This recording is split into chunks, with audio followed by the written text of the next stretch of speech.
Well, ladies and gentlemen, look who I found. They're happy to see me, Dan. Well, I go back to about 1980 when we were working together. I think you were working with Epic, and I was signed to Epic, and we were...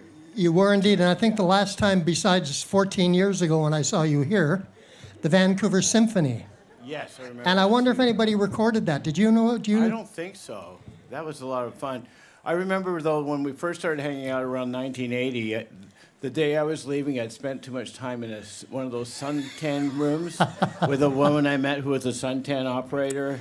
And so I was a little bit wrinkled from all the heat exposure, shall we say. And for some reason, I think that kind of story stayed with me. And that's the only part of the story we'll tell. Oh. We won't tell what led up to it. Okay. But ladies and gentlemen, before we start tonight, 14 years ago, this fine gentleman launched this whole series at Blue Frog Studios. Thank you. So tonight, not only do I toast Dan, his music, and his friendship, but to Kelly and Juanita, who had a vision. And to the Blue crew, front, back, out front, that makes this place run, I salute all of them. But most importantly, we salute you. Yes. I've said it a number of times, if there's no audience, there's no show. So thank you, each and every one of you, for coming out tonight. This is going to be an absolute magical night. I'm leaving. It's all yours, Dan. Thank you, Dave. It's so great to be back. It's been too long. I was supposed to play here back in 2020, but we all know what happened then. But the important thing is we made it to 2024, right? And so I just want to celebrate with all of you that we have made it to 2024, okay? Sometimes you should have points just for being alive and being well. That's what I think. Every morning when I wake up, I have a little prayer of gratitude that I'm still here. You could turn my guitar just a little bit down on my monitor, please. I'm going to start with a song. Well, most of my hits are songs that I didn't have hits with, so a lot of people feel that I'm only known for that song, which is fine with me. You know, my songs are somewhat more famous than I am, which is the way it should be. But this is an example of a song that actually got more airplay with all the different covers from country hits to pop hits than any other song I ever wrote. So this is called I Do Cherish You.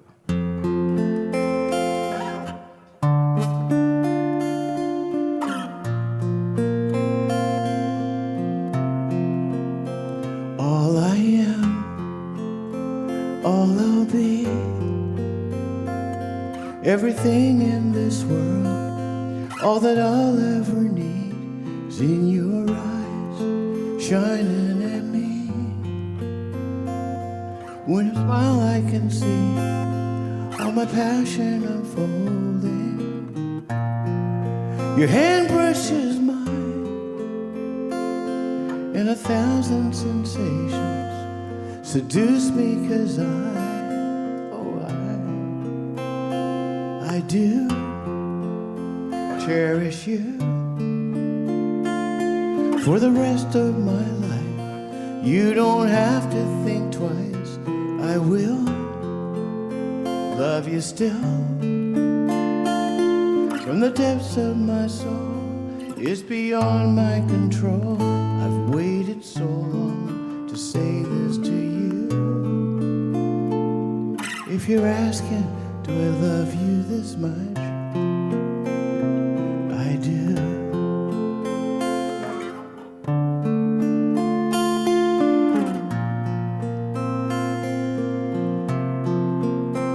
In my world, before you, lived outside my emotions, didn't know where I was going, till that day I found you. How you opened my life to a new paradise, in a world torn by pain. So with all my life, till my dying day, I do cherish you for the rest of my life. You don't have to think twice. I will love you still. From the depths of my soul, it's beyond my control. I've waited so long to say this to you. If you're asking, do I love you this much? Yes, I do. Yes, I do. If you're asking, do I love you this much? I do.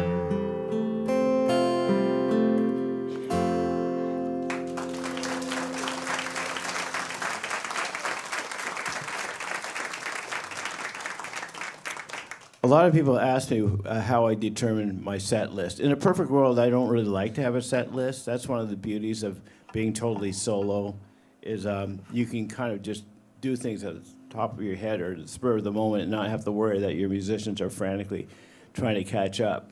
And I'm going to give you a confession. I've never confessed this before, so watch out. No. You know what? My set list is based on, I start with the easiest songs to play. And as the set gets longer, I go to my more complicated or challenging songs. It's just like, you would think I've been performing pretty much since I was 12, and I'm just a month away from turning 70. You would think that after all these years of performing, about 60 years, I wouldn't have any issues with nerves, but I still do. But I think it's kind of a good thing, because the flip side of the nerves is that means you really care, and it kind of translates into adrenaline. So anyway, that's my big confession. Songs in order of the easiest. But this is actually one of my favorite songs. This is my dad's favorite song that I ever wrote. And I wrote it actually in around Christmas of 1975. I was actually at my parents' house. I'd already had my first album released around the world, so my life, in effect, had already changed. But I was thinking that growing up in the 60s was such a mercurial and volatile time. And we all thought, I mean, we meaning people that were of the younger generation with the race riots and the Vietnam War and all that stuff, that we were the chosen generation, that we were going to change the world for the better. And then suddenly I woke up and it was the 70s, and I realized the world hadn't changed the way I naively thought it was going to. And so it was me trying to come to terms with, even though things haven't changed exactly the way I wish they would, that doesn't mean that you yourself can't change. You yourself can't hold out for things that are better and more valuable, more vital. So it was about trying to hold on even though everything around you didn't change the way you once envisioned. This is actually my second single in America, and it's actually the one that kind of set me up for that song. This song got a lot of airplay and became a kind of a cult hit there.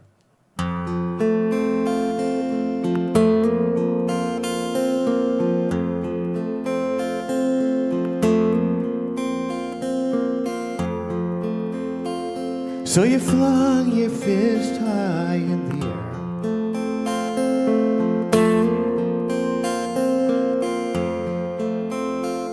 but the world remained the same,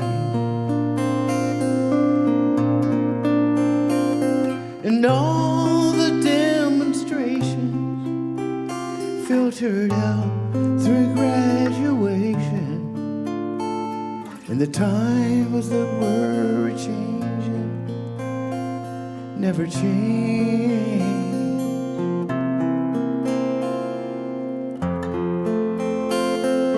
Freedom takes on new meaning.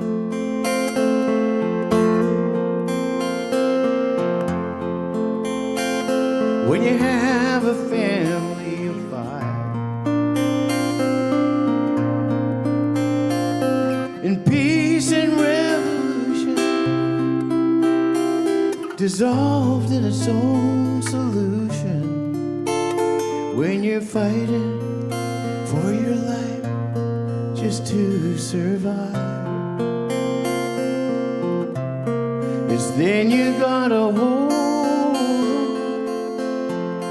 to what you believe in. Hold, don't let it fade. And still you're gonna be strong. Find yourself a reason. You never change the world, but just the same. gotta hold on stronger each and every day.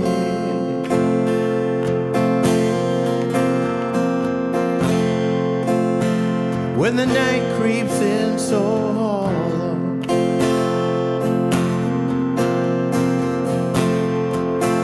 when the silence makes you scream,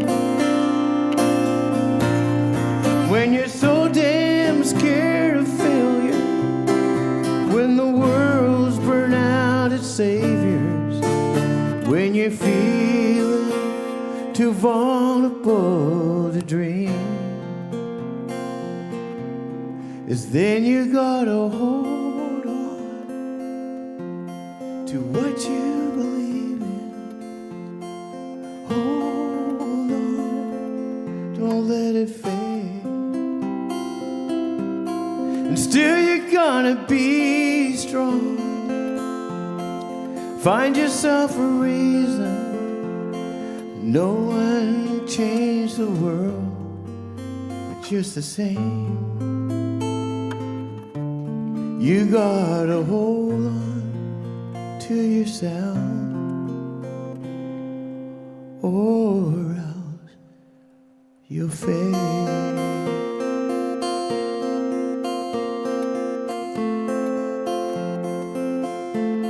Or else you'll fade.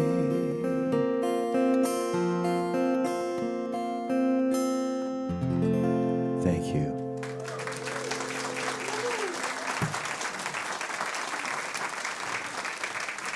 Could I just have a little bit more voice in my monitor, please? Thank you so much. I wrote this next song in 1978, and my life had really undergone a pretty radical transformation, because that was after that big first single was released. And I had broken up with the love of my life, basically. And I was pretty devastated. And I remember I just finished playing Moncton. I was touring the Maritimes. I had something like 200 dates booked to perform, and another album to write and record and release. So I was pretty busy. And my partner at the time said that she never ever wanted to see me again. She'd fallen in love with her track coach, which I set her up with. And I felt that my only chance at salvaging or making her decide that maybe I was worth being with was flying back home and surprising her. And obviously, at 1 in the morning in Moncton, there's no way I could get a flight back to Toronto. And I had another show in St. John the next day. So believe it or not, I called my friend Gordon Lightfoot and asked him if I could borrow his private plane. A fairly audacious ask, don't you think? And that's what happens when you're kind of, I think, blinded by love. And he was one of the most generous, beyond being brilliant, he was one of the most generous and kind and modest people I'd ever been, had the pleasure of getting to know. And he said, Dan, I'll lend you my Learjet. It's going to cost you $5,000. And he said, but no woman in the world is worth $5,000. He had just been the victim of the biggest divorce settlement in the history. And so that was probably why I was saying that, because he was by no means a misogynist. But, the interesting thing is, how did he know I was flying back there because of a woman? I didn't say I need to borrow your, he just figured it out. Anyway, I pleaded my case. She still never wanted to see me again. And then I wrote this song. And it was very interesting because it was a real song that was born of serious, serious pain. And it ended up becoming quite a strong... I never thought anyone would like it, but I guess people could relate to what I was talking about. And it became my next single after Sometimes When We Touch. And it was very hard to kind of follow up that kind of a song. But I didn't realize, even when it was a hit, that it was going to be one of those songs that just refused to die. And so what happened is the song took off like crazy in America, likely a lot because of it being on the footsteps of Sometimes When We Touch. And it sold something like 200,000 copies in the first 2 weeks. That was back in the days when records really sold, before Spotify and all this stuff. And then the record company totally blew up and fired everybody. There's no more record company, so the song barely cracked the top 40. But still, I've found after all these years, that it's a song that really speaks to me. So that's why of the maybe 1,000 songs I have to choose from, this one still really stands out. Every time the phone rings, I pray it might be you, that you thought out all the answers, want to get back together again. Oh, but a stranger's voice rings through my ears, and though I listen, you're all I hear, and girl, I didn't mean to drive you away. People come and go so fast, but all I see is your face. There's an old man on the corner, you're staring at the sea. I wanna hold him like a broken doll, ask him if he's lonely like me. The waves crash like a violent dream, and the mist flies, how the seagulls scream. And that old man, he sees nothing, stares into space. Still, all I see is your face. Now I know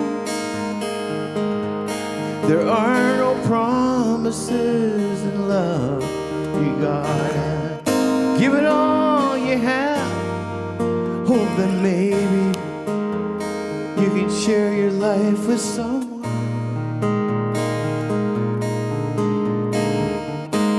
A stranger touches me, and all I can feel is your embrace. A stranger looks my way, and all I ever see is your face. I got my songs to protect me, I got my friends to ease the pain. They say time will heal this emptiness, with you it ain't the same. I don't see any stars tonight, just the starkness of the city lights. And I close my eyes once more and try to escape. All I see still is your face. Now I know there are no promises in love. You gotta give it all you have, hope that maybe you can share your life with someone. A stranger touches me, all I can feel is your embrace. Stranger looks my way, and all I ever see is your face.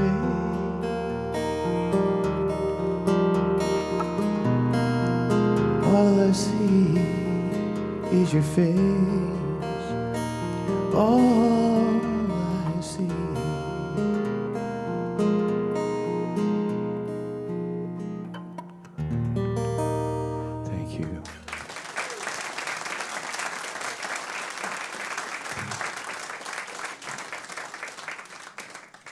I kind of still am surprised at how the songs of mine that tend to be the most personal end up being the most popular, because when I write them, the person I'm thinking, no one's ever gonna, this is just something I'm going through that no one else has gone through. And I'm always sort of, not always, but very often surprised. And then the songs that I've tried to craft as a hit, people don't really, react to it the same way. The one exception being the first song I played tonight. That was a song I had to write an assignment for an artist that really needed a first single for his album. But that was the only song I do that I set out to write a hit on. This song, way back in the day when I was once married, I won't go into all that stuff. I think we often get to an age where a lot of the people we grew up with are breaking up. Say when you're in your, but way back, eons ago when I was in my 40s, my brother had had a divorce, my sister had had a divorce, a lot of my friends, and my wife was looking at me thinking, are you the next person to bolt? Because everybody else was bolting. And I had no intention of bolting, actually. I'm one of those kind of diehard, old-fashioned romantics. And so I set out to write a song to reassure her, but another really funny thing happened that I wasn't allowed to write in the liner notes because I was told it would be a bad influence on the younger generation. Okay, so my son at the time was on that. You remember the focus drug that was really big about 20 years ago called Ritalin? And then the drug got debunked because of all the bad stuff that came with it, which we didn't. So we mistakenly put our son on Ritalin, and understandably had a lot of really vicious side effects. And so I honestly I decided to take it because I wanted to know what he was going through, you know. And I took it, and I felt the strangest feeling of being stoned. I'm not really a stoner by nature. I kind of like to feel like I'm in control. I'm probably on the boring side when it comes to experimenting with things. I felt really stoned, kind of like a bad acid trip, though I don't know what that is even. And I went to my piano, and I felt strangely disoriented but hyper-focused at the same time. I sat down, and 30 minutes later, the song was done. So it was influenced by me trying to influence my wife that I wasn't going anywhere, but also influenced by being under the thrall of this drug that I'm not allowed to ever write about. Because then Anyway, I had no idea that this song would end up being a hit for the Backstreet Boys. I mean, when I think about people that would do my songs, boy bands had never come into the equation, but strangely enough, I got a lot of boy band cuts, maybe because I'm immature, I don't know. So this is a song that the Backstreet Boys made popular that I ultimately recorded as well, and this is called I Promise You.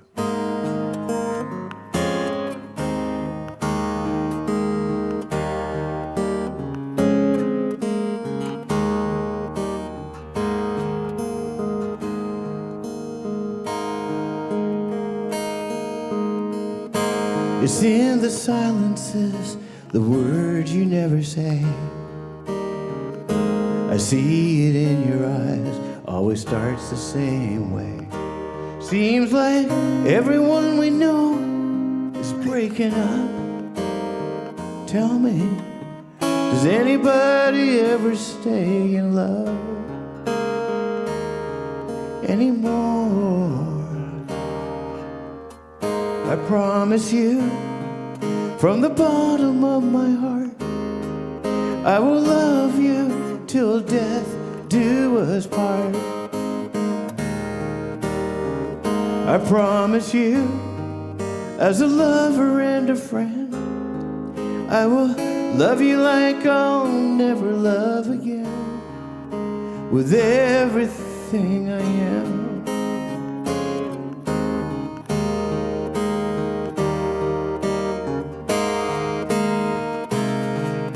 Things you never say.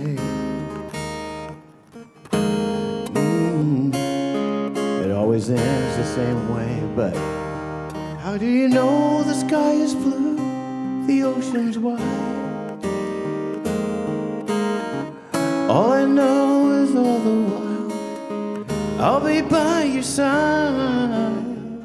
I promise you, from the bottom of my heart, I will love you till death do us part. I promise you, as a lover and a friend, I will love you like I'll never love again, with everything I am.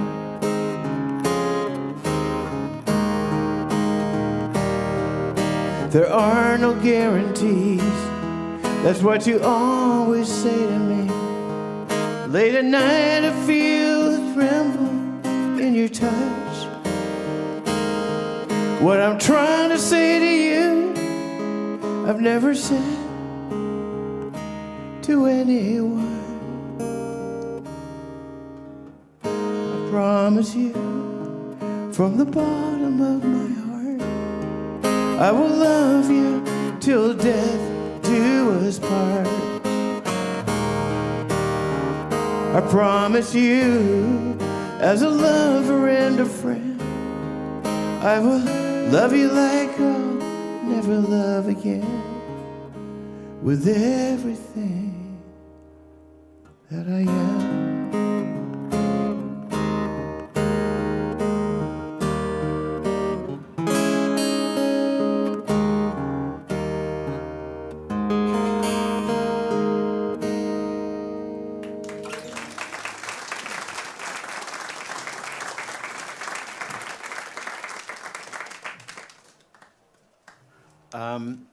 I started, writing songs and making records, I started pretty young. I kind of knew by the age of 3 that this was what I was going to do, and everybody thought it was pretty insane. And growing up as I did at that time, trying to make it as, say, a pop singer, a popular singer, an R&B singer, whatever, that just wasn't stuff that people wanted to do. It was always seemed that the people that did that were kind of on the exotic side, like 4 British guys with funny haircuts, with unbelievable summer, or Stevie Wonder, this blind genius.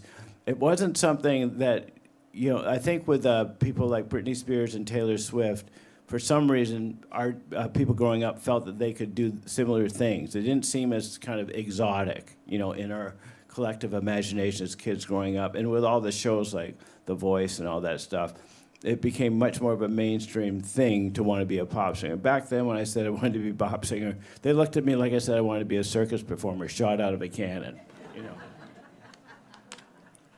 But, I was lucky because I knew what I wanted and went for it really young. But the other thing is, I always envisioned me as the person singing my songs. I never thought about it, because remember, my frame of reference would be, say, the Beatles or Joni Mitchell or Simon and Garfunkel. Certainly their songs got cut by other artists, but we weren't really aware of it at the time. We were so blown away by their own versions of their songs, right? And so what happened is, at a certain point in my career, it was a natural evolution that I hadn't planned, that people started recording my songs. And then suddenly I realized it was a lot less work, because I'd spent so many years. People used to say, "What was it like when you were like so famous and selling millions of records?" The reality was, obviously I was exceptionally lucky, but I was just too busy to really even think about what it was like. I mean, I was touring over 200 nights a year all around the world, and I had to write an album a year by myself and release an album a year. So in a way, that was a good thing, because I didn't have time to really contemplate what it was like to be so-called famous. I was just trying to catch up, always out of breath. It is a young person's game. You cannot work at that level and at that speed and that intensity, in your 50s or 60s the way you can in your 20s. Barry White, who was signed to the same label as I was in L.A., he had to come back at the age of 40. He tried to do all the stuff he was doing in his 20s. He ended up in the hospital. So all this to say that it turned out to be a wonderful thing for me to start writing more for other artists. That meant I could just hang around and write the songs and record the songs for these artists, sometimes coach or produce them, but they did all the hard work of touring around the world. And so, although my songs were naturally getting covered, the hit songs, like, say, Sometimes When You Touch, I mean, people like Tina Turner, Dolly Parton would cut those songs, but that was different, because they were cutting songs I'd already cut. But when I actually when it actually transitioned to the point where the other artists were having versions of my songs and I wasn't, the big change was when Celine Dion cut the song Seduces Me. Now, I'd already had a couple of Celine cuts, so I was lucky enough to get to know her before she was a superstar, which really helped me in terms of getting this song on her record. Again, it was one of those songs that I just wrote on piano in this kind of fevered, romantic, almost kind of romantic, semi-erotic rush. It was almost like this strange fantasy, but at the same time, I didn't have a particular person I was thinking about, I was just trying to construct this romantic/erotic scenario that appealed to my imagination at the time. I figured that was a safe way to deal with those kind of things, write songs about it rather than do something that you might regret later. And so, sure enough, I get this call in the middle of the night, 3 in the morning, out of nowhere, it's Celine Dion, right? This is back when I was married. Now you can sort of understand why I'm not married now. 3 in the morning, I get this call from Celine and her husband, then a live manager, Renee, right? She says, they both say, "We really want to record this song, Dan. This sounds like," Celine said, "this sounds like this is exactly the way I feel about Renee." I said, "Well, if you want to," I think I was still sound asleep, so I wasn't thinking straight. I said, "If you want to record the song, then I have to produce it." Because it was she was selling so many records back then that producers would on purpose sabotage certain songs they were producing so Celine wouldn't do it, so then they could throw in their own songs. It was a pretty weird, crooked world out there, and I realized that the only way I could guarantee that song was going to be on the album was for me to produce. I said, "Okay, so I got to figure out your key." So I'm sitting on top of my bed in my underwear, playing this very seductive song and, changing the key, trying to find her key because I knew I had to record it when she wasn't around and then have her drop in her vocals later. And my wife is looking at me 3 in the morning. She says, "Who are you singing this to?" I said, "Celine Dion," and she didn't believe me. That was the first strike against me. I just said, "Listen, Celine, just do me a favor. Just listen to the way I sing it and try to use my vocal as a roadmap as to how it should be done." And we cut her vocal. She was amazing, great to work with. And I was lucky. It's the only Grammy I ever won was as one of the producers on which won the Record of the Year. And then when I finally put my version out, because usually if someone does your song, there's a grace period where you're not supposed to do the song as well. You want to let them have the exclusive on the song, right, for at least a year before you do your own version. But I just went back to the original versions that she heard, and I put that on the record. So this is very similar to the way Celine does it, but this is me doing it in my style, I guess.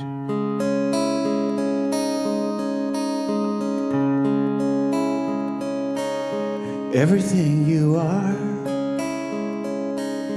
everything you'll be, touches the current of love so deep in me.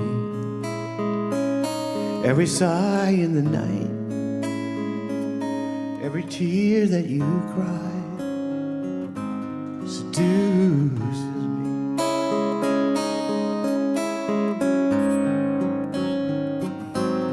All that I am and all that I'll be means nothing at all if you can't be with me. Your most innocent kiss, your sweetest caress seduces me.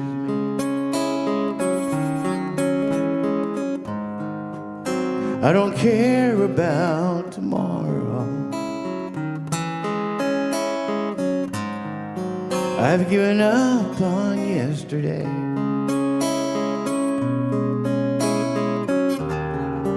Here and now is all that matters. Right here with you is where I'll stay. Everything in this world, every voice in the night, every little thing of beauty shining through in your eyes, and all that is you becomes part of me too, 'cause all you do seduces me.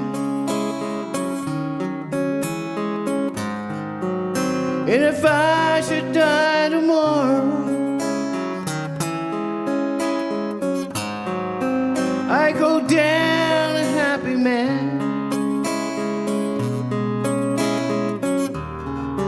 I thank God I've ever known you.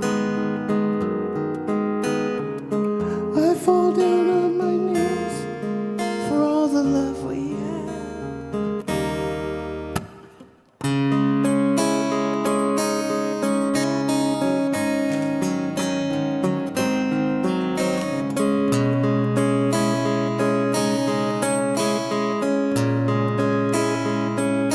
Every sigh in the night, every tear that you cry seduces me,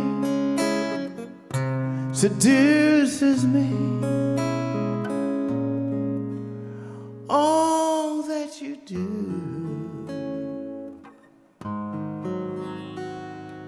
seduces me.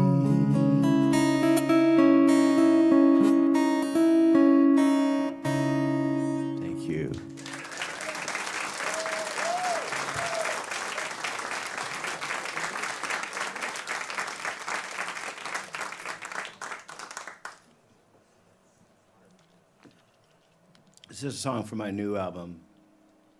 I recorded this album during COVID, actually. I wrote it and recorded it during COVID, and this is This is a song about my relationship with my mom, who I moved in with about 6 years ago. And she was always ahead of the curve, so she decided, even though she was very healthy, she was 90 and she was still working out twice a week with a trainer. I would watch, stupefied, as she did split squats and push-ups and stuff, bound up the stairs, with these overflowing, baskets of laundry. Very, very healthy, very fit, but she just didn't want to live anymore. One thing is she really, really loved her husband, my father, and when he died several years earlier, and then my sister died through a confluence of bad flukes. She really didn't feel like she had much left to live for, and she'd actually tried to kill herself a few times. And when she was finally discharged from the psychiatric ward of Sunnybrook, we realized she couldn't be left on her own.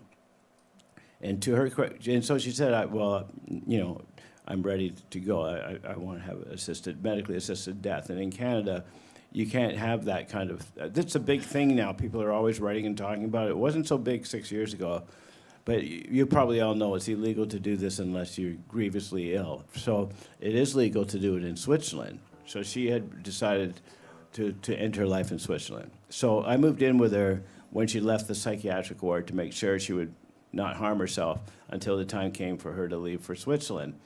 And this was sort of how I felt living with her, knowing I was going to lose her, knowing how surreal it was to know when she was no longer going to be alive, and but at the same time realizing that I respected her wishes because it was a very courageous, bold, and forward-thinking thing for her to do. So she actually watched me write this song.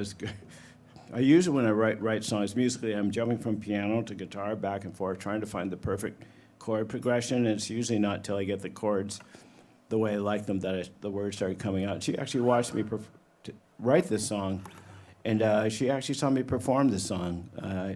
She was very courageous. I mean, she just didn't bat an eye. I was saying this right in front of her at a concert I did 3 days before she flew to Switzerland. So what can I say? I think, Martin Amis, Martin Amis, the late great British writer, said life is full of unexpected miracles and tragedies, and it's true. That's sadly part of life. So this is called 90 Years Old.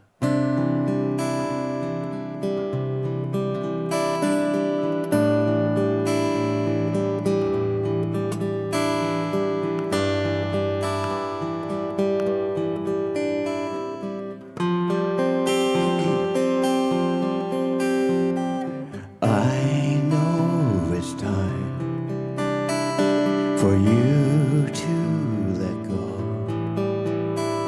I can't hold you back. I've already tried that. You made up your mind to leave this world, to be 90 years old.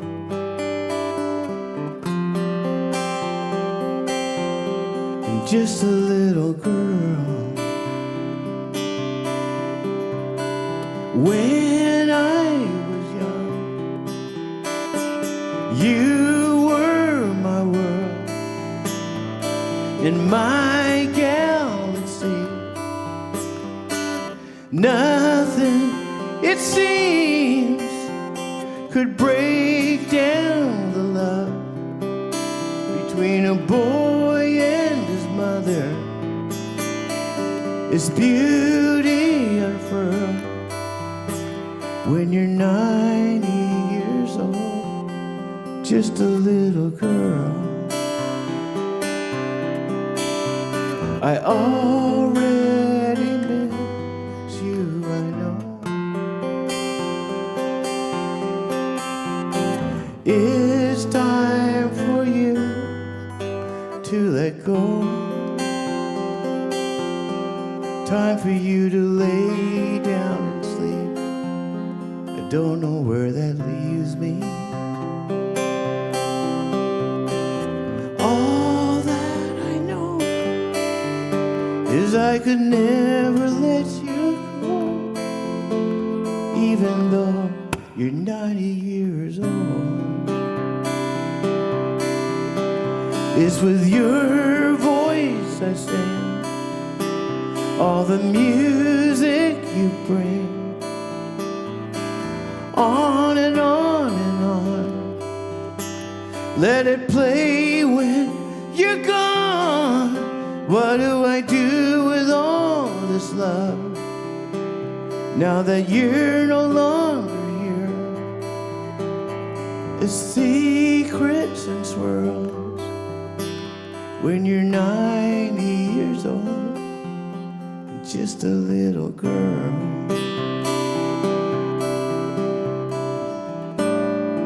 Oh, just a little girl.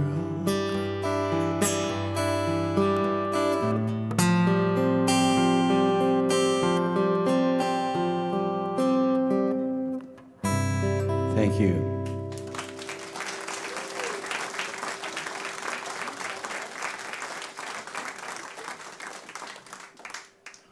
She was a very bright, kind of an iconoclastic woman. She didn't care what anybody else thought about. She was a profligate swearer, and that was hard for me because I was raised to be very, very polite, and I never swore. And I would beg her to stop swearing when I was 3 or 4, and she just wouldn't stop. Towards the end of her life, she would take us. She had a favorite restaurant that she would take us to, and. You know, when you have to operate the Visa machine with the Visa, we take that for granted maybe, but when you're 90 years of age, it's not quite as easy to do all that stuff. And she had a significant tremor, which I have inherited, but strangely enough, the tremor with me seems to disappear when I'm playing music, playing guitar, piano, I mean, but she'd have problems with the Visa, she'd insist on paying, and then she'd start swearing. Like crazy, like F-bombs all over the restaurant. There was this woman who was obviously 90. My mom was very tiny. She was about 4'11", very slender. People would try to figure out what is going on, you know, and we just couldn't. The more we tried to tell her to stop, the more she would rebel. We didn't have the greatest communication on a lot of levels. Where we did communicate with was music. For some reason, that was music and literature. She turned me on to great writers like Alice Munro and Margaret Atwood, Mordecai Richler, great Canadian writers when I was still just a young teenager. And she turned me on to some great music, too. This is yet another song that was a really, really massive hit, a country music hit. And I've always been surprised when I get American country music hits because I was never raised on country music.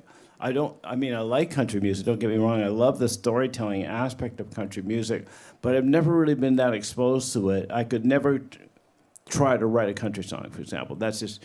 And I could never sing. One of the great things about being a writer is you can write in all these different genres, but I can't sing like a jazz singer. I can't sing like a country singer or a heavy metal singer, but all my songs have been cut in all these domains. So I get these big country cuts by these guys that are... I usually go to the studio and coach them with their vocals, and they really like their guns in Nashville. And this one guy was bringing his pistol right into the vocal booth, and I could tell when I was pushing him too hard about trying to hit this note or another, he started playing with the gun, and I realized then I had to back off. So it's true, I'm not making this up. Anyway, this was #1 for Sammy Kershaw, called "You Are the Love of My Life."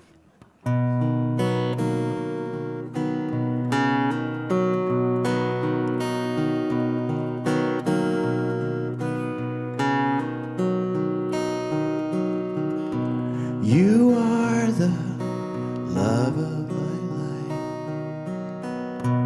You are the reason I'm alive. And baby, baby, baby, when I think of how you saved me, I go crazy.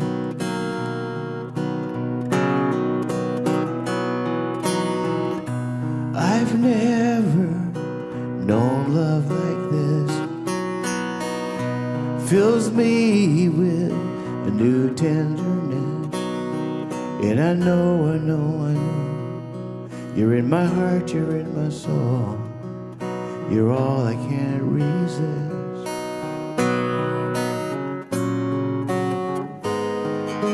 I need to tell you The first time I held you, I knew you are the love of my life. I spent a lifetime waiting, always hesitating, until you. I was lost so deep inside my shell, till you came and saved me from myself. Now all I really know is I need you.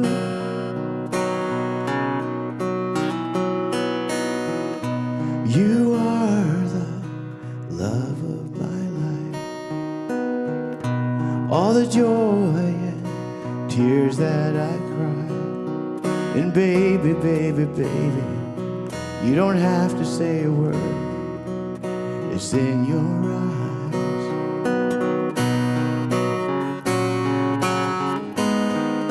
As we stand together, I promise forever, to the day that I die, you are the love of my life. I spent a lifetime waiting, always hesitating, until you. I was lost so deep inside my shell, till you came and saved me from myself. All I really know is I need you.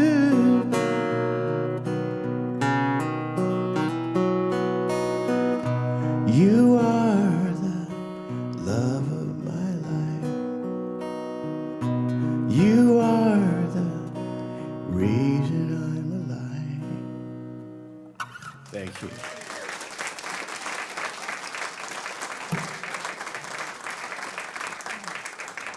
Don, could I just have a bit more vocal in my monitors, please? Thank you so much.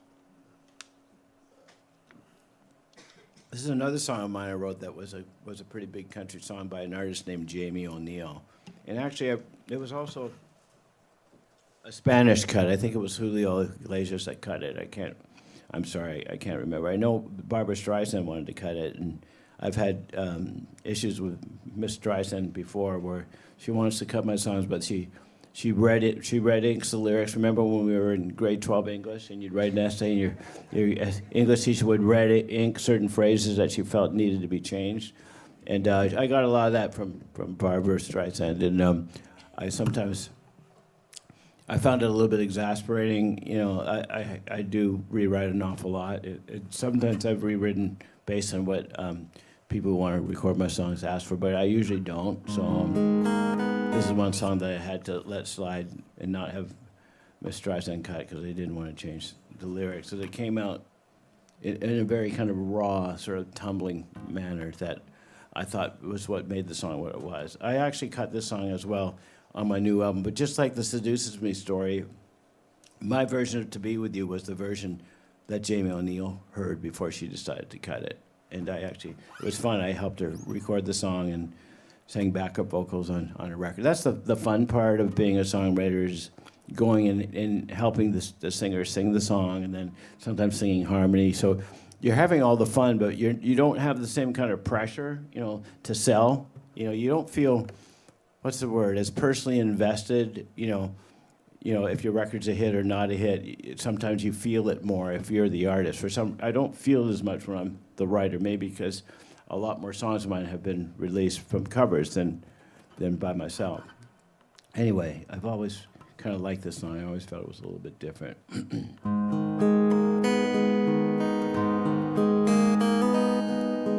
To be with you, I would risk 1,000 lifetimes. To be with you, there's no mountain that I wouldn't climb. If you're the sky, let me be the cloud that runs right through you now. You don't know just how I need you. Be with you. There can be no substitute to being with you. I've tried to hide my passion, but it's just no use. Piece by piece I lose it when you walk in the room. How can I get through if I can't be with you? Every time I close my eyes, see your face, I taste you on my lips. Every night I fantasize, I can feel you on my fingertips.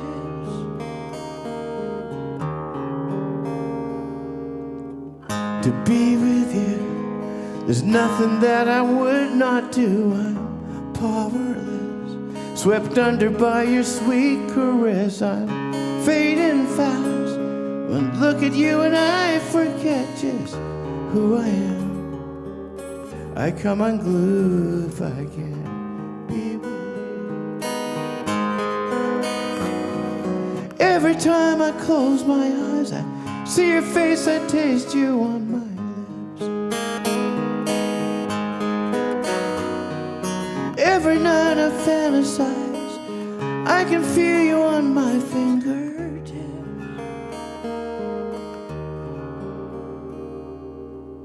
To be with you, I would risk 1,000 lifetimes to be with you. To be with you, I'm right here by your side. Every time I close my eyes, every night I fantasize, oh, to be with you.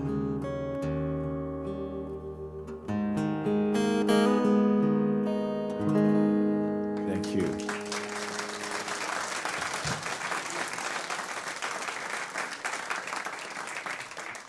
I've totally lost track of what time I started, and I've been given a certain time allotment. So please forgive me. I tend to lose track of time when I'm up here doing this kind of thing. At a certain point, I'm going to switch to piano, but I started playing guitar when I started studying classical guitar when I was 7. And so, no matter how much I play piano, even though I tend to write more on piano these days than guitar, I'll never be as strong on the piano. I think it's kind of like your first love. There's something about your first instrument. It'll always be your first instrument, So this is this is really the first song that I had a hit with that I deliberately wrote for another artist rather than myself. It was a hit long before I cut this song myself. And it was a really pivotal moment in my career because it was 1981, and it had already written and released 6 albums around the world between 1975 and 1981. And I was kind of, as I said earlier, I was kind of like burned out, It's not a good thing to feel burnt out at 27, I mean, that's often the age where people are just really starting their careers, and I kind of felt like I was finishing mine. And so I hooked up with one of the biggest and most successful and most gifted writer-producers in the world, and his name was Michael Masser. And he was a Jewish writer from Philadelphia that came to Los Angeles and wrote, the first song he wrote and produced was Touch Me in the Morning. And then he ended up writing and producing more hits for black artists than anybody else, including Lionel Richie. It was really interesting to see this, to work with this guy. And he was brilliant, but he was absolutely crazy. And back in 1981, I can honestly say that the record company was strongly run by the mob.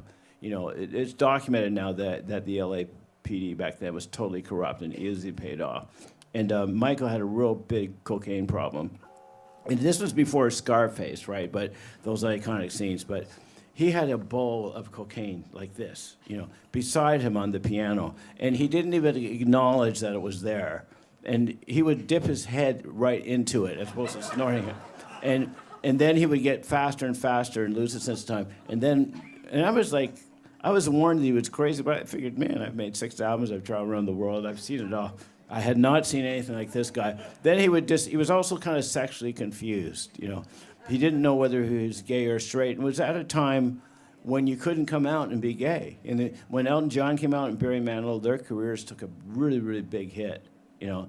And then I was signed to the same labels as George Michael and Michael Jackson and Luther Vandross, and they were going through the same stuff, trying to hide the fact that they were not heterosexual. So I can sympathize with the enormous pressure and stress Michael was under, but then he would want to sleep with me. And I wasn't ready. I wasn't that sympathetic, you know. Anyway, he got cuts like you wouldn't believe. Like, and within 3 days of us doing a demo of the song, Teddy Pendergast, who was one of my favorite singers of all time, wanted to cut it. And he's the guy that had that, "If you don't know me." He was like, that was one of the greatest records. I mean, that was like if you were like to play hockey, if Wayne Gretzky wanted to play with you. It was like, he was like my Wayne Gretzky or Michael Jordan. But then he got in that tragic car accident, and he was paralyzed, and so he couldn't do it. So guess who ended up wanting to do it? Kool and the Gang, my favorite rock and roll R&B band in the world back then. But it was my job, again, it's always my job to sing the song first, because they got to hear the song sung in order to figure out how they can sing it. So we went into A&M Studios, which was the biggest, most costly studio in LA. And they were signed, Kool and the Gang was signed to a mobster label named Delight Records. I can say all this stuff now because the guy that owned it isn't alive. And this guy would come in with a briefcase, $100 bills, and a black shiny pistol. I am not exaggerating. And he seemed to take an instant dislike to me. And I think it was because maybe he felt that I thought I was a hotshot singer because I was singing it for the Kool and the Gang singer whose name is James Taylor. Hey, James Taylor is a brilliant singer. There's no way I would ever think that I was better than him. I was just trying to sing the song for him. But this guy, I come out of the studio and he say, "James Taylor's going to make you sound like awful." He says, "He's such a better singer." I said, "Well, I hope he is, because the better he sings it, the better this song is going to become a hit." Anyway, one thing led to another. It was yet another cocaine-fueled session, which is not a good thing. Michael got in a big fight with the music director of Kool and the Gang, and then it slipped off their album, and then George Benson cut it, and that's how it ended up being a hit. But when the song didn't make it to the Kool and the Gang album, Michael had spent $100,000 in $1981 on this song at a time when $100,000 was a lot for a whole album. So the guy from Delight Records decided he was going to put a hit on Michael for going over budget. And Michael fled LA and ended up in my house in Toronto to escape the mob, who could have easily had him whacked and nothing would have happened. But luckily the president of the big label, Polygram, who I happen to know, Russ Regan, said, "You can't kill Michael." And the guy says, "Why not?" He says, "Because it's going to derail the promotion for the Kool and the Gang album." And so he paused for a second and said, "Well, can I just have his legs broken?" I mean, it's hard to believe that this stuff was really going on. Anyway, I was warned that if I kept working with Michael, I could end up dead in a ditch somewhere. Well, obviously, I'm still here. And, you know, despite the histrionics and the drama of all that went down, it still ended up being a song I'm really proud of being a part of. Anyway, Michael's melody, my words. In your eyes. And I think I finally know you. I can see beyond your smile. I think that I can show you what we have is still worthwhile. Don't you know that love's just like a thread that keeps unraveling, but then it ties us back together in the end. In your eyes, I can see my dreams' reflections in your eyes. I found the answers to my questions in your eyes. I can see the reason why our love's alive in your eyes. We're drifting safely back to shore, and I think I've finally learned to love you more.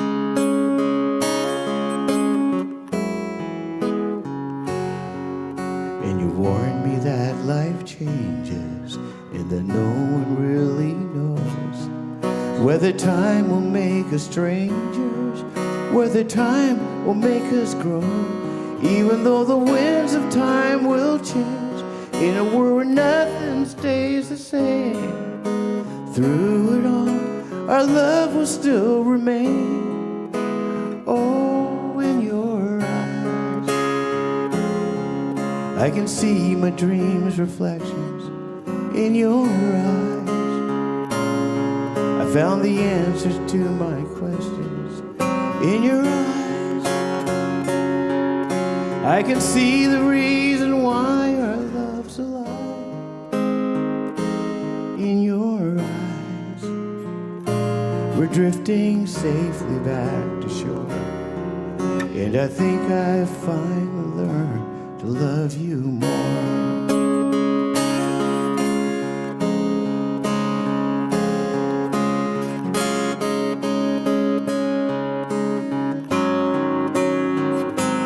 In your eyes, I can see the reason why our love's alive. Oh, in your eyes, we're drifting safely back to shore, and I think I finally learned to love you more.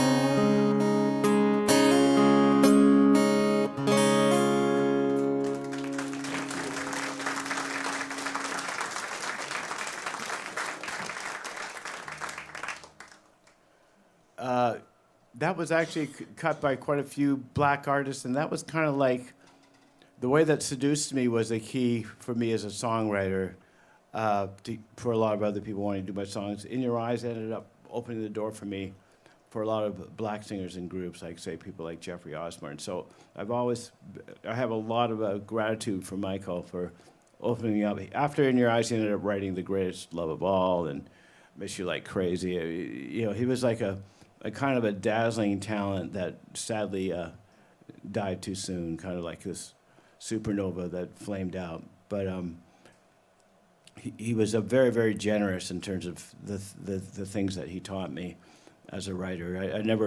I'm not a schooled person. I've never learned anything really from formal learning. I'm a better informal learner. I can't think of a better professor than Michael.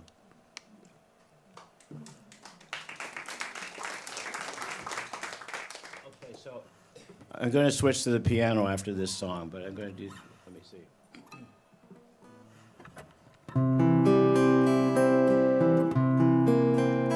I never really know when to do this song. You know, I often save it to the end, but I thought it'd be better this time for me to end on the piano. So for those of you expecting it to come at the end, I apologize. I don't know really what to say about this song, because it's sort of, I just don't know. I could go on forever. I could write a book just on the strange things that have happened to me because of this song. One of the nice things is most people don't realize it was me anymore. And if they would say, who, sometimes after a show, a guy will come up to me and say, I really like the way you did that last song. You did it way better than the guy you did it on the radio. True story. And I don't know, is that a compliment? Is that an insult? You know, I always try to look for the good in everything. But all I can say is I wrote these lyrics when I was 19.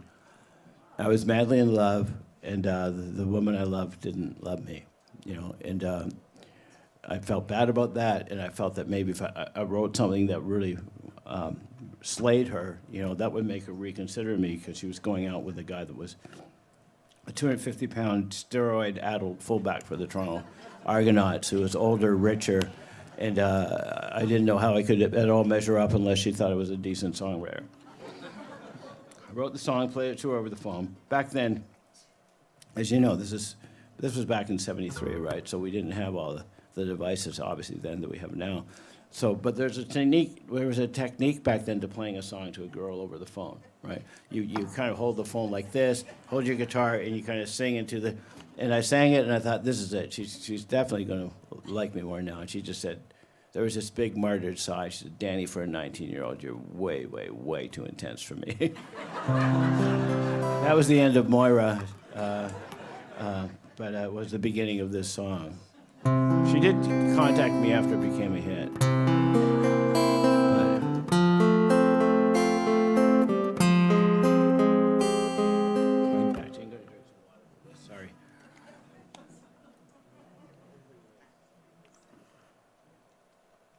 some people drink like real liquor on stage, and I guess I'm just not that talented because I don't drink anyway. Just as a rule, I just don't drink. There's a good Dan and a bad Dan. That's what my best friends tell me. And sometimes I think that the bad Dan is more entertaining, but I realize that it's best to keep the bad Dan, safely tucked away. So I just don't drink anyway because I don't want to give myself. Actually, my singing became a lot better when I totally stopped drinking alcohol, which was about 5 years ago.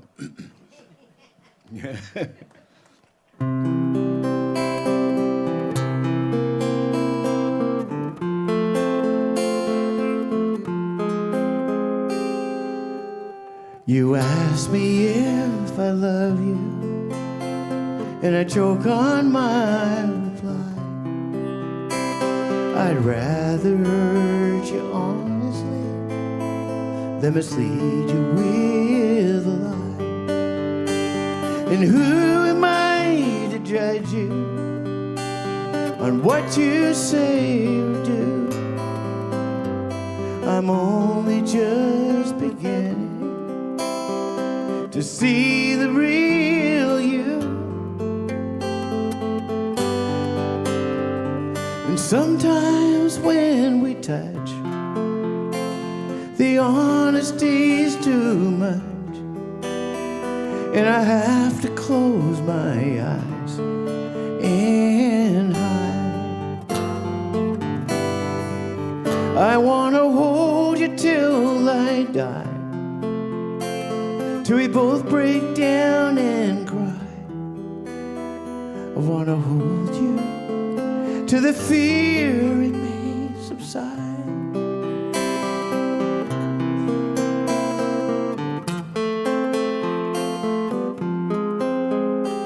Romance and all the strategy leaves me battling with my pride. But through the insecurity, some tenderness survives.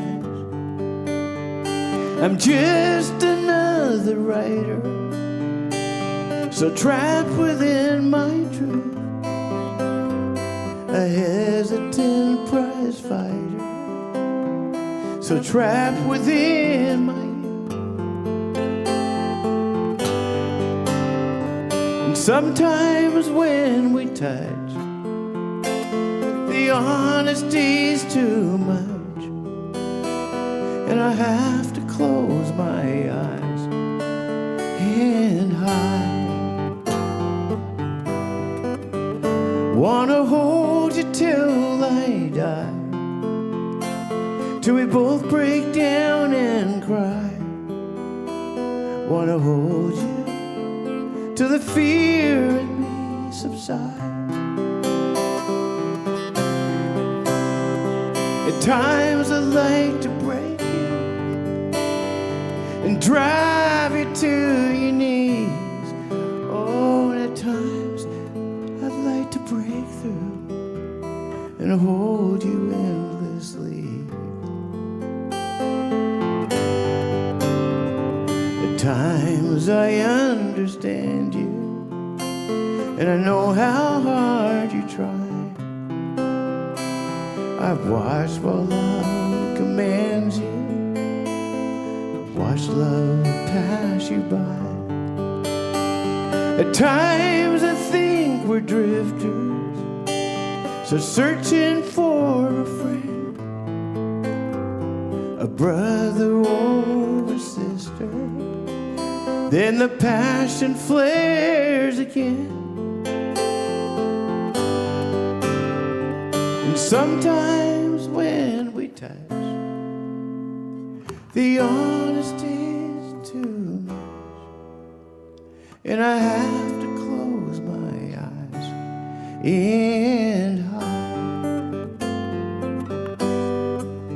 I want to hold you till I die, till we both break down and cry. I want to hold you till the fear in me, the fear in me subsides.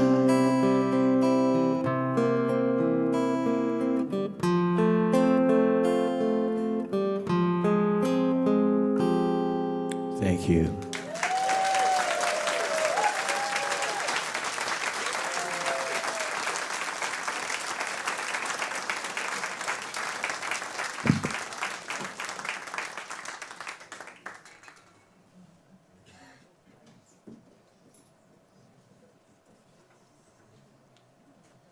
I just wanted to say I really loved Ron and Sue Irving's set. Thank you, both of you. And what a great thing to be in a relationship where you can share like that. You know, you can share music. Talk about a beautiful bond. I love that. I've known Ron for at least 30 years. What, and Sue? Okay, so.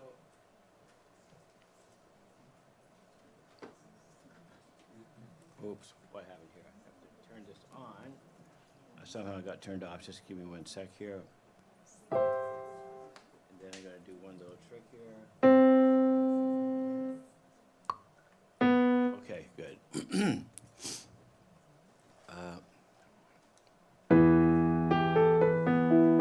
It's another song from my new album, and it's pretty straightforward what it's about.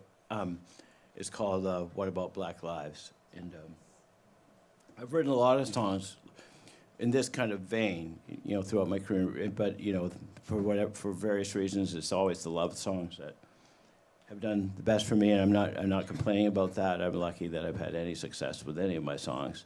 But it feels good sometimes. Sometimes I like the songs that aren't as well known, kind of like your children. You know, the ones that maybe aren't the super achievers. You kind of gravitate a bit more towards. So let me see now. There we go.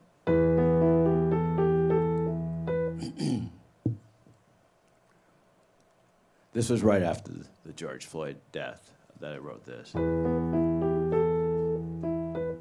Oops, the sustain doesn't seem to be working.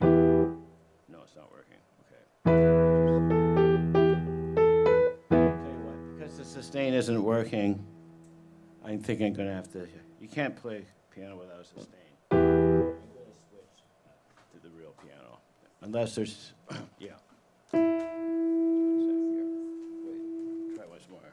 No. Oh, thanks.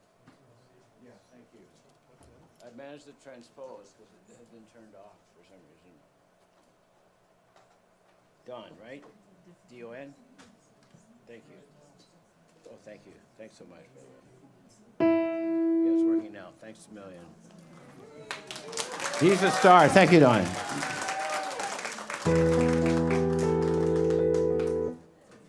I love the people that own and work here, from Kelly to Brenda. Thank you so much. It makes such a difference. Okay, here we go. What about black lives? What about black lives? What about black lives? Tired of being brutalized, victim of white lies. What about black lives?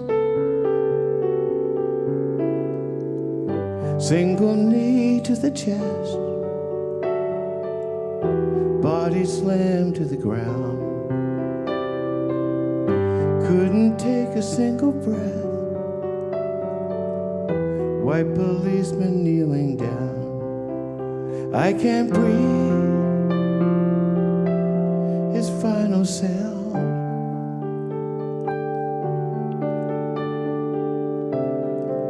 How many George Floyds have to die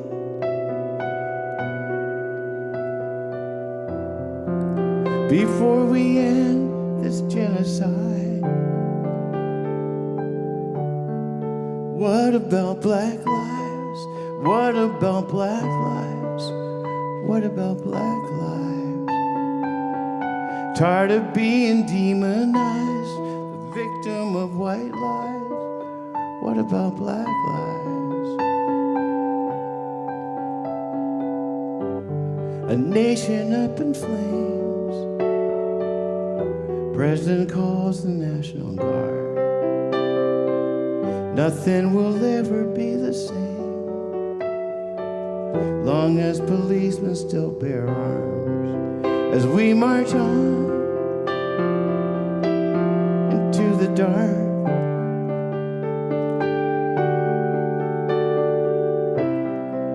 Change is coming, there's no doubt.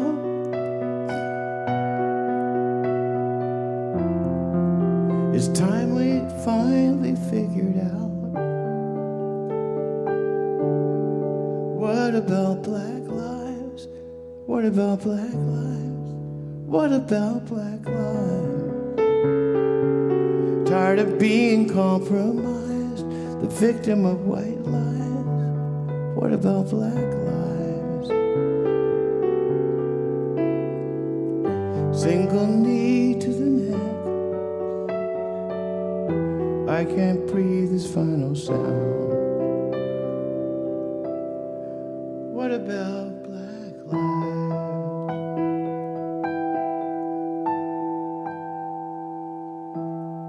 Thank you.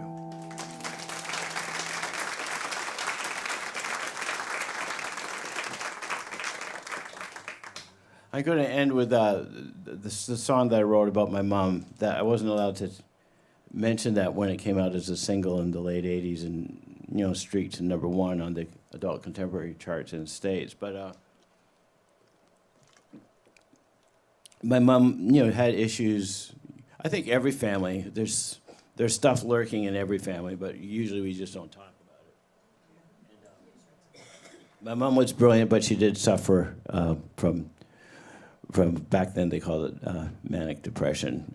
Now, of course, they call it bipolar. And she would have these episodes and end up in the hospital. And when I was 10 and they took her away, back then we weren't allowed to talk about it. So it was kind of like doubly traumatic seeing your mom taken away, not knowing when she was coming back, and not being able to talk about it. So, but she got better after about 3 weeks. And one thing about my dad, he was like, I never knew a man who loved a wife as much as my dad did. They were very, very affectionate and playful and loving, and he visited her every day, had us all write letters to her every day. He was amazing, and a great example of how a man should be with a woman. Anyway, so then when I was an adult, maybe this might have been in my 30s, she had another episode, and she was in, I think it was Women's College Hospital, and in the psych ward, thank goodness they had a piano. And so it was so hard to see my mom like that, and it brought back all the memories of her challenges throughout my childhood, that I would take her right into the piano room, because I thought that if I played music for her, it would be easier for me and for her.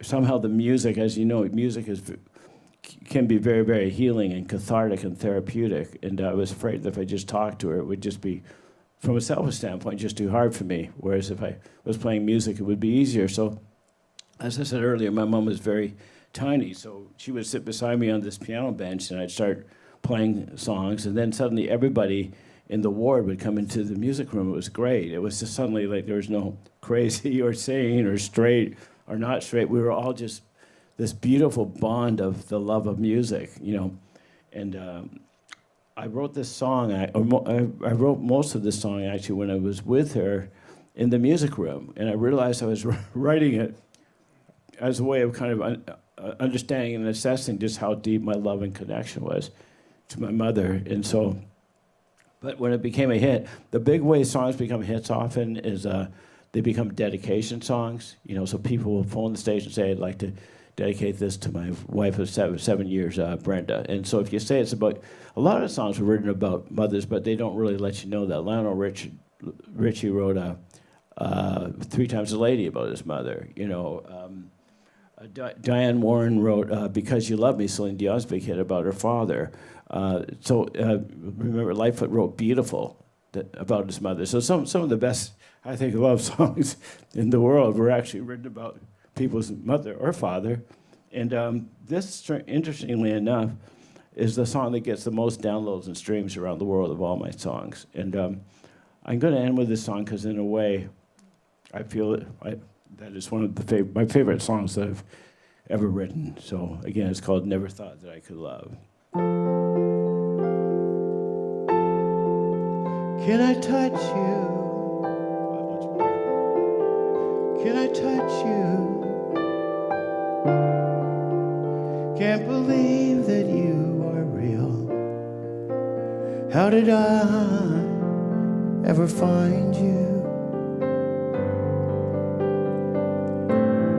You are the dream that saved my life. You are the reason I survive.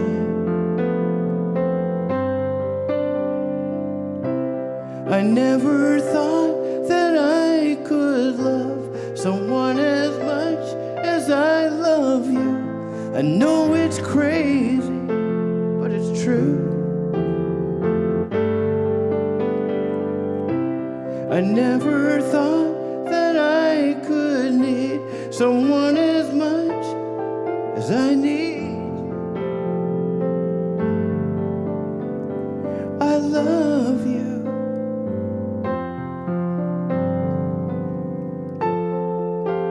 Can I hold you? Girl, your smile lights up the sky. You are too beautiful for the human eye. You are the dream that never dies. You are the fire that burns inside. Baby, I never thought that I could love someone as much as I love you. I know it's crazy, but it's true. I never thought that I could need someone as much as I need you. I love you.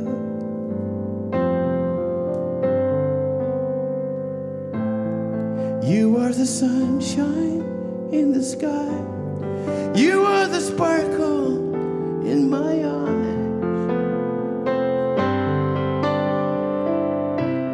I never thought that I could love someone as much as I love you. I know it's crazy, but it's true. I never thought that I could need someone as much as I need you, 'cause I love you. I love you.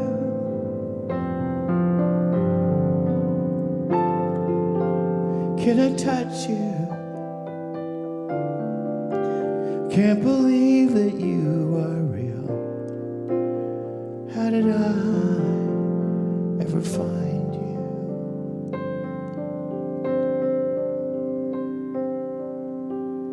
I want to thank Kelly, Dave Chesney, Brenda, Don, everybody, all of you, most of all of you. Thank you so much for remembering me, for coming back. I was so excited about coming back to White Rock. It's one of my favorite places in the world to play. Thank you. I love you all.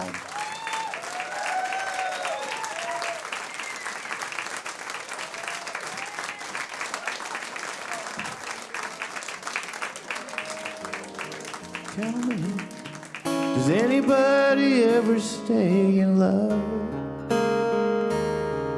anymore? I promise you, from the bottom of my heart, I will love you till death do us part. I promise you, as a lover and a friend, I will love you like I'll never love again. With